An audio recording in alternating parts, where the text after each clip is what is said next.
कहानी की शुरुआत एक बहुत अजीब और डार्क सीन से होती है, जहां एक आदमी इतना नीचे गिर जाता है कि वो सीधे एक खतरनाक सांप वाली डायन के ठिकाने में पहुंच जाता है। वो उससे कहता है कि उसे काली ताकत चाहिए, बदले में जितना पैसा मांगे देगा। डायन पैसे नहीं मांगती, बल्कि एक शर्त रखती है, अपनी सबसे प्यारी चीज की कुर्बानी दो। आदमी बस 2-3 सेकंड सोचता है और बिना किसी पछतावे के अपनी ही बीवी को मार देता है, उसकी लाश नदी में फेंक देता है, फिर 1 घंटी बजाता है और उसी के साथ काले जादू की रस्म पूरी हो जाती है। और ये पहली बार नहीं था, इससे पहले भी वो सत्ता के लिए एक खतरनाक काले जादूगर के साथ मिलकर अपने ही देश को बर्बाद करने की साजिश कर चुका था। अब सीन शिफ्ट होता है बड़े लेवल पर, जहां इंसान और जादूगर सालों से शांति से रह रहे थे, लेकिन एक नाम सब कुछ बदल देता है, मोड्रेड। मोड्रेड खुद को जादूगरों का रक्षक बताता है, लेकिन असल में उसे सिर्फ ताकत चाहिए होती है। वो शहरों पर कब्जा करता है, लोगों को मारता है और अब वो एक विशाल दैत्य को कंट्रोल करके इंसानों के आखिरी किले टामेलो पर हमला कर रहा होता है। सीन पूरी तरह वॉर में बदल जाता है। दैत्य एक बड़े लोहे के गोले से किले को तोड़ने की कोशिश करता है। सैनिक मर रहे होते हैं, हर तरफ अफरा तफरी मची होती है। ऊपर खड़ा राजा ये सब देख रहा होता है, उसके अंदर गुस्सा उबल रहा होता है, लेकिन वो घबराता नहीं। वो एक खास तलवार मंगवाता है, जिसे महान जादूगर मेर्लिन ने खुद बनाया था,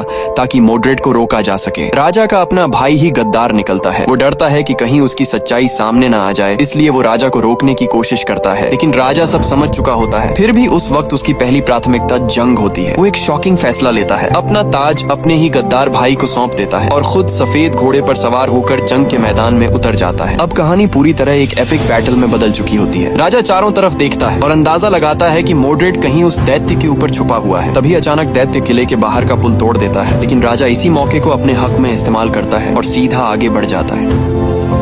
कहानी इस मोड़ पर पहुंचती है जहां राजा सीधे दैत्य की पीठ पर बने ठिकाने तक पहुंचकर मोड्रेड का सामना करता है। नीचे जंग जारी होती है, लेकिन ऊपर असली मुकाबला शुरू होता है। मोड्रेड को यकीन होता है कि एक इंसान उसका कुछ नहीं बिगाड़ सकता, इसलिए वो अपने काले जादू से राजा को जलाकर खत्म करने की कोशिश करता है, मगर इस बार उसकी चाल काम नहीं करती। जैसे ही राजा पवित्र तलवार पकड़ता है, उसमें नीली रोशनी चमकने लगती है और उसका रूप ही बदल जाता है। अब मोड्रेड भी समझ जाता है कि ये कोई आम लड़ाई नहीं है, इसलिए वो अपने बचाव में आग की दीवार खड़ी कर देता है, लेकिन राजा उस दीवार को चीरकर आगे बढ़ जाता है। लड़ाई अपने चरम पर पहुंचती है और आखिरकार मोड्रेड मारा जाता है। उसकी मौत के साथ ही दैत्य उसके कंट्रोल से आजाद हो जाता है और ऊपर मौजूद हमलावर नीचे गिरकर खत्म हो जाते हैं। धूल बैठने के बाद राजा टूटी हुई पुल के पार खड़ा नजर आता है, जिंदा और विजेता। लेकिन किले के अंदर बैठा गद्दार ये सब देखकर अंदर ही अंदर जल रहा होता है। खतरा खत्म होने के बाद दरबार लगता है, जहां जादूगरों और इंसानों के रिश्ते पर बहस छिड़ती है। कुछ लोग कहते हैं कि पहले की तरह शांति कायम रखनी चाहिए और मेरलिन की मदद को याद रखना चाहिए, जबकि वॉर्टिगन इसका विरोध करता है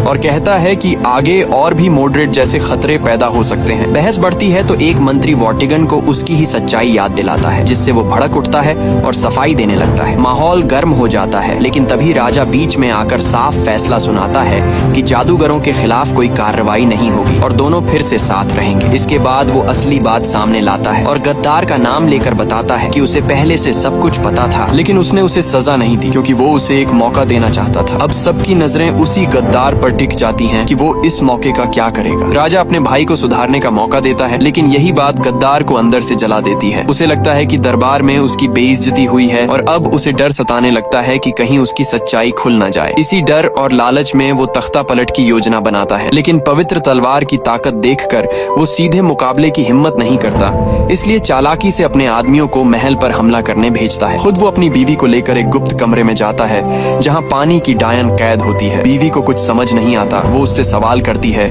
लेकिन जवाब देने के बजाय वो उसे गले लगाता है और अगले ही पल खंजर से मार देता है। मरते वक्त भी उसे सच्चाई का पता नहीं चलता और उसी कुर्बानी के बदले गद्दार को काली ताकत मिल जाती है। उधर महल में अफरा तफरी मच जाती है, सैनिक आपस में ही लड़ने लगते हैं, हर तरफ हमला हो रहा होता है। राजा हालात समझते ही रानी को जगाता है और कहता है कि वो बेटे आर्थर को लेकर तुरंत निकल जाए। तीनों किसी तरह बचते बचाते किनारे तक पहुंचते हैं, लेकिन वहां काले घुड़सवार उनका रास्ता रोक लेते हैं। इससे पहले कि राजा कुछ कर पाता, रानी को मार दिया जाता है। गुस्से और दर्द में राजा पवित्र तलवार निकालकर लड़ाई शुरू करता है। तलवार की टक्कर से जबरदस्त ताकत निकलती है, लेकिन दुश्मन ज्यादा ताकतवर होता है। ऊपर से बेटे की चिंता में राजा पूरी ताकत से लड़ भी नहीं पाता और इसी बीच तलवार उसके हाथ से छूटकर दूर गिर जाती है, सीधे आर्थर के पास। आर्थर कुछ पल हिचकिचाता है, है, फिर तलवार उठा लेता है, लेकिन उसकी धार उसके हाथ को काट देती है और एक खास निशान छोड़ जाती है। उधर राजा कमजोर पड़ता जा रहा होता है, फिर भी वो आखिरी दम तक दुश्मन को रोकता है और चिल्लाकर आर्थर को भागने के लिए कहता है। जब उसे यकीन हो जाता है कि उसका बेटा सुरक्षित निकल गया है, तब वो चैन की सांस लेता है। आखिरकार काला घुड़सवार उसे घातक चोट देता है और मरने से पहले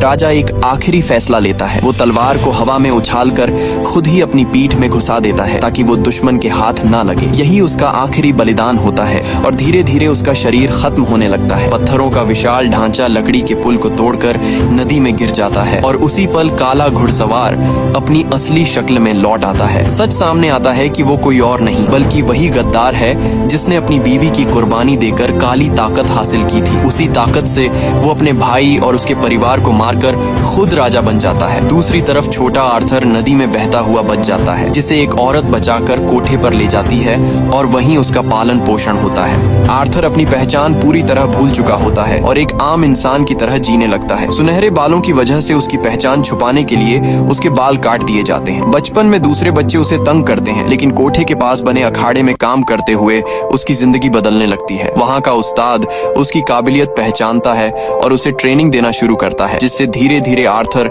मजबूत और खतरनाक लड़ाका बन जाता है। उधर 15 सालों में गद्दार राजा और ज्यादा बेरहम हो जाता है। उसे सिर्फ काली ताकत चाहिए होती है, इसलिए वो राजकाज छोड़कर उसी के पीछे पागल हो जाता है। पानी की डायन के कहने पर वो डार्क टावर बनवाने का फैसला करता है, क्योंकि उसे यकीन होता है कि इससे उसे असीम ताकत मिलेगी। उसकी जुल्म की वजह से लोग उससे नफरत करने लगते हैं और बगावत को रोकने के लिए वो अपने सैनिकों को हर जगह लोगों को पकड़ने का हुक्म देता है। इसी बीच आर्थर को अजीब सपने आने लगते हैं, जिनमें एक काला घुड़सवार एक औरत को मारता है और कोई उसे भागने के लिए कहता है। ये सपने धीरे धीरे साफ होने लगते हैं। फिर अचानक एक दिन नदी में डूबी हुई पवित्र तलवार चमकने लगती है और पानी का स्तर तेजी से नीचे गिर जाता है, जिससे आने वाले बड़े बदलाव का संकेत मिलता है। नदी के बीच अचानक एक लोहे की तलवार खुद ब खुद जमीन में गड़ी हुई नजर आती है। आसपास के सिपाही उसे कोई कीमती पुराना खजाना समझकर उसे निकालने की कोशिश करते हैं, लेकिन पूरी ताकत लगाने के बाद भी तलवार जरा भी नहीं हिलती। तभी राजा वहां पहुंचता है और ये नजारा देखकर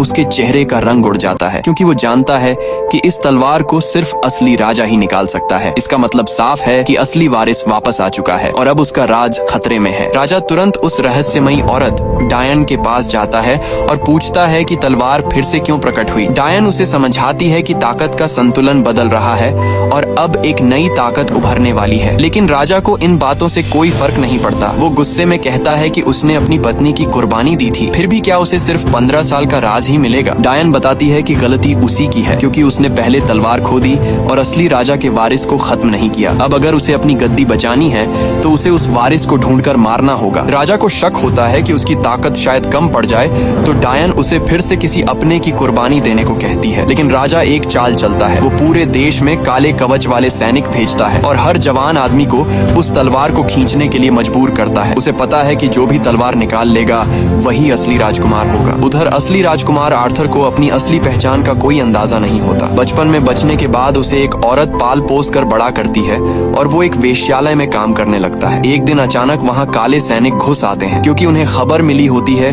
कि कोई घायल बागी वहाँ छिपा हुआ है। अच्छी बात ये होती है कि सैनिकों का एक कप्तान आर्थर को जानता है, इसीलिए वो बड़ी तलाशी से बच जाता है। लेकिन तभी आर्थर को एक घायल आदमी छिपा हुआ मिल जाता है और दूसरों को बचाने के लिए वो उसे बाहर निकाल देता है। इसके बाद कप्तान आर्थर को अलग ले जाकर बताता है कि इन दिनों उसका नाम बहुत सुनने में आ रहा है और पूछता है कि कहीं उसने किसी गलत आदमी से दुश्मनी तो नहीं ले ली। अब आर्थर खुद सोच में पड़ जाता है कि आखिर उसके पीछे कौन पड़ा है। आखिरकार सच्चाई सामने आती है कि उसी सुबह कुछ गुंडे वाइकिंग लोग दुकान पर हमला करने आए थे। लूसिया को बचाने के चक्कर में आर्थर ने लगभग उनमें से एक को मार ही दिया था। तब कप्तान समझाता है कि ये लोग इतने बेखौफ इसलिए हैं क्योंकि उन्हें राजा का सहारा मिला हुआ है। अगर उनसे पंगा लिया तो सीधा बदला मिलेगा। उसी रात आर्थर को फिर से डरावना सपना आता है। अभी वो ठीक से संभल भी नहीं पाता कि उसका दोस्त उसे तुरंत भागने के लिए कहता है, क्योंकि वाइकिंग लोगों ने पूरे इलाके को घेर लिया होता है। वक्त रहते पता चलने की वजह से आर्थर बच निकलता है, लेकिन शहर से बाहर निकलते ही सैनिक उसे पकड़ लेते हैं। उसके हाथ पर कोई निशान नहीं होता,